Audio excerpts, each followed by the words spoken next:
अध्यक्ष महाशय, पूज्य गुरुजन वर्ग आणि ते जमलेल्या माझ्या छोट्या मोठ्या बालमित्रांनो, मी आज तुम्हाला लोकमान्य टिळक यांच्याविषयी 4 शब्द सांगणार आहे. ते तुम्ही शांतचित्ताने ऐकून घ्यावे अशी माझी नम्र विनंती. ज्यांच्या विचाराने प्रेरित झालेले लोक ते तरफदार नेते म्हणजे लोकमान्य टिळक.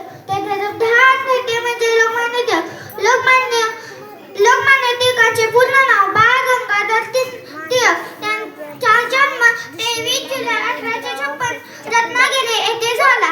त्यांच्या आईचे नाव पार्वतीबाई व वडिलांचे नाव गंगाधर पंत असे होते. त्यांना सर्व लोक बाळ असे म्हणत. मी तुम्हाला त्यांच्या जीवनातील एक प्रसंग सांगणार आहे. एकदा शाळेत परीक्षा होती, तेव्हा पेपर मधले सगळे प्रश्न त्यांनी बरोबर लिहिली होती. जेव्हा निकाल सांगण्यात आला तेव्हा पहिल्या क्रमांकाचे बक्षीस टिळकांना देण्यात आले. टिळक रडू लागले. सर्वांना आश्चर्य वाटले.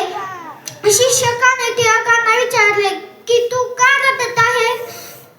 तेव्हा ते म्हणाले, गुरुजी, खरी गोष्ट अशी आहे की पेपर मी पूर्ण लिहिला आहे, पण एका प्रश्नाचे उत्तर मी माझ्या मित्राला विचारून लिहिले आहे. गुरुजींनी त्यांना आपल्या पोटाशी लावून धरले व त्यांच्या प्रामाणिकपणाबद्दल त्यांचे कौतुक केले. असे होते लोकमान्य टिळक. शेवटी जाता जाता असे बोलत आहे, थोर महात्मे होऊन गेले चरित्र त्यांचे पहा जरा. थोर महात्मे होऊन गेले चरित्र त्यांचे पहा जरा.